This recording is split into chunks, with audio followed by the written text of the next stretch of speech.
Hello दोस्तों, आप सभी का आरवी मानविषय पर स्वागत है। पिछले कुछ महीनों से मैं आपसे बोलता था कि आपके सेकंड ग्रेड की भर्ती जल्द आने वाली है, लेकिन ऐसे बोलते बोलते हुए जुलाई आ चुका है, यानी कि आपके जुलाई 2024 चल रहा है।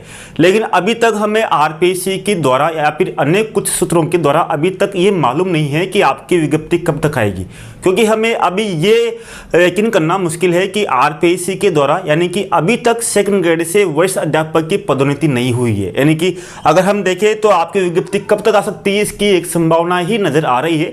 पिछले 8-10 महीने से मैं लगातार यूट्यूब पर सेकंड ग्रेड की कक्षाएं ही ले रहा हूं, इसी आशा में कि आपके जल्दी ही आपके सेकंड ग्रेड की विज्ञप्ति जारी होगी।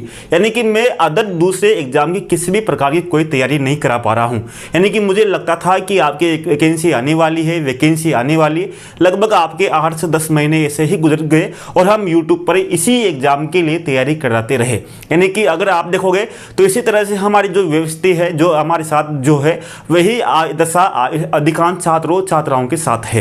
यानी कि वो भी ये सोच रहे हैं कि विज्ञप्ति कब तक आएगी, यानी कि अब समय का सदुपयोग किस तरह से करें। अगर देखें तो मुझे एक बात तो पता है कि जब मैं आपको पहले एग्जाम की तैयारी करा रहा था तो इससे पहले आपके दिसंबर 2022 में एग्जाम हुए थे। यानी कि लेटेस्ट की बात करें तो दिसंबर 2022 में आपके सेकंड ग्रेड के एग्जाम हुए थे।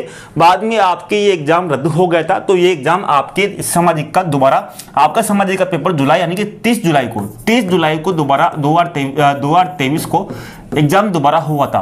तो एक साल तो वो हो चुका है। और इसके विज्ञप्ति अगर बात करें तो पहले 2011 में विज्ञप्ति आए, 2013 में विज्ञप्ति आए, 2016 में विज्ञप्ति आए, 2018 में विज्ञप्ति आए, 2021 में विज्ञप्ति आए। अब आपके 2024 चल रहा है, तो 2024 में तो आपकी विज्ञप्ति आनी ही थी, लेकिन अब आपके 6 महीने बचे हैं, तो क्या सरकार आपकी विज्ञप्ति दे पाएगी? इसी आशा के साथ हम भी एक विश्वास बनाए बैठे हैं कि आपकी विज्ञप्ति जल्दी ही आएगी। लेकिन अधिकांश विद्यार्थी, यानी कि अब मैं आपको एक चीज बताना चाहता हूं कि आपको पढ़ाई किस तरह से करनी है, क्योंकि अधिकांश अभ्यर्थी, यानी कि अगर बात करें तो योजना क्या बनानी होगी, क्योंकि अगर आप अभी से ही आप अगर रेगुलर अगर नियमित रूप से आप पिछले 8-10 महीने से पढ़ रहे हो, अगर मैं अभी की बात नहीं कर रहा, अगर आप पिछले 8-10 महीने से पढ़ रहे हो या 5-6 महीने से पढ़ रहे हो निरंतर 8 से 10 घंटे, तो आप मानसिक तनाव में जा सकते हो। इसलिए आपके लिए जरूरी है कि आप यानी कि आप कुछ चीजें आपको करनी होगी। यानी कि आप प्रेशर बिल्कुल नहीं रहे कि आपकी इस बार वैकेंसी निकलेगी इसे या आपका ये होगा इसे, तो आपको एक काम करना होगा, विज्ञप्ति कभी भी आए तो आपको कुछ प्लानिंग करनी होगी। यानी कि जैसे मान लीजिए बहुत से अभ्यर्थियों ने सिलेबस पूरा भी कर लिया है, बहुत से अभ्यर्थी ऐसे जो शुरुआत कर रहे हैं, तो आपको कुछ चीजों को आपको ध्यान रखना होगा। आपको ध्यान रखना होगा कि आपको अब शुरुआत से, यानी कि जो आपकी कमजोर चीजें हैं, यानी कि कमजोर चीजों को अलग अलग लिखना होगा।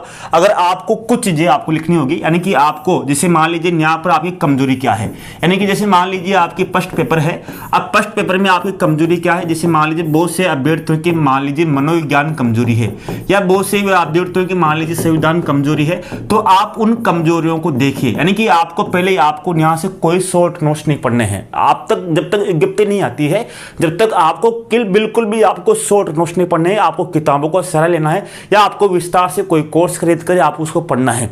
मैं ये नहीं कह रहा कि आप उसका लो, लेकिन मैं आपसे कह रहा हूं कि आपको किताबों के माध्यम से या यूट्यूब पर ही बहुत से वीडियो पड़े हुए हैं, उनको विस्तार से देखिए ताकि आपकी गहन स्टडी हो सके।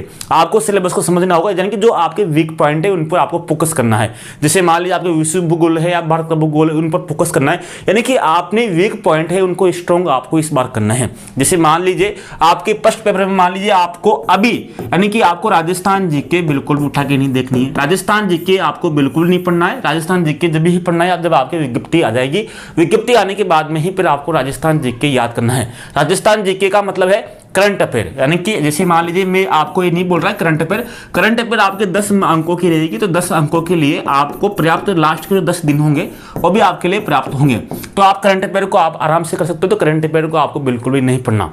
इसी तरह से अगर बात करें तो आपके अर्थशास्त्र है, यानी कि अर्थशास्त्र के भी आप कुल मिलाकर आपके विश्व भूगोल, मान लीजिए विश्व भूगोल है, आपके अर्थव्यवस्था है, अर्थव्यवस्था, तो अर्थव्यवस्था में भी क्या होगा, तो अर्थव्यवस्था में अभी आपका बजट आने वाला है, तो इसमें भी आपके कृषि है, उद्योग है और सेवा है। 3 टॉपिक है आपके, एक तो है आपकी कृषि है, एक आपके उद्योग है, एक आपके सेवा है। यानी कि 3 चीजों के जो आंकड़े हैं, ये 3 चीजों के जो आंकड़े हैं वो आपको नवीनतम ही पूछे जाएंगे। यानी कि 2023-24 के जो आपके बजट जारी होगा, दोबारा जो आपका बजट आएगा, तो उससे संबंधित ही आपके अर्थव्यवस्था के जो 4 क्वेश्चन आएंगे, उनको भी आप आराम से अलग से अपने संक्षिप्त नोट्स बनाओगे।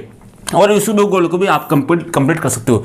इस तरह से अभी जो समय का सदुपयोग है उनको आपको ये करना है कि आपको संक्षिप्त अपने नोट्स बनाने हैं, यानी कि आपको विस्तार से पढ़ते हुए आपको संक्षिप्त नोट्स बनाने, ताकि आपको ये लगे कि हाँ हमारे जो वीकली पॉइंट है उनको आप मजबूती से रख सको। अगर आप देखोगे तो आपको कुछ चीज़ों को ध्यान रखनी होगी। जैसे मान लीजिए आपके सब्जेक्ट है, अब सब्जेक्ट में भी आपके अलग अलग सब्जेक्ट है, जैसे किसी के हिंदी हो सकता है, किसी के इंग्लिश हो सकता है, किसी के साइंस हो सकता है, या किसी के सामाजिक हो सकता है, किसी के गणित हो सकता है, किसी भी संस्कृत हो सकता है। तो सबके अलग अलग विषय हैं। तो प्रत्येक अभ्यर्थी ऐसा नहीं है कि वो सभी विषयों में स्ट्रांग हो। अगर मेरी पकड़ सामाजिक ही मैं पिछले सालों से पढ़ा रहा हूँ बहुत अच्छे से, मुझे कुछ समझ विकसित हुई है। तो सामाजिक में मान लीजिए आपके 7+1 शिक्षण उद्योग का 7 विषय है, तो आपको इसमें कुछ चीजें आपको लग सकती है कि इनमें हमें थोड़ा बहुत मेहनत करने की जरूरत है। आपको उन विषय जो कमजोर विषय है उनमें पकड़ करनी होगी। और दूसरी बात यह है कि आप रेगुलर यानी कि नियमित रूप से ये मत सोचिए कि हमें अभी 8 से या 12 घंटे पढ़ना है। नहीं, अगर आप 8 से 12 घंटे अभी से पढ़ोगे तो आप मुश्किल से 10 दिन पढ़ पाओगे, 15 दिन पढ़ पाओगे, 20 दिन पढ़ पाओगे। लेकिन अगर आपके विज्ञप्ति मान लीजिए 2 महीने तक नहीं आए तो आप निराशा में जा सकते हो, यार इतना पढ़ रहे हैं आपके विज्ञप्ति नहीं आ रही। इसलिए आप कछुआ चाल की तरह चलते रहे। आप 5 घंटे पढ़िए, 8 घंटे पढ़िए। आप नियमित रूप से, जिस तरह से अगर बात करें तो आपकी कक्षा 10वीं का जो लड़का है या 12वीं का जो लड़का है जो नियमित रूप से 5 से 8 घंटे पढ़ता है, वही घंटे आपको नियमित रूप से 5 से 8 घंटे अभी पढ़ना होगा। अगर आप नियमित रूप से आप पढ़ रहे हो, अगर आप अभी से शुरुआत कर रहे हो तो आप इस 8 घंटे की जगह 10 घंटे भी ले सकते हो। लेकिन आप पहले से पढ़ते आ रहे हो, यानी कि पहले भी आपने एग्जाम दिया है, तो आपको नियमित रूप से पढ़ना होगा।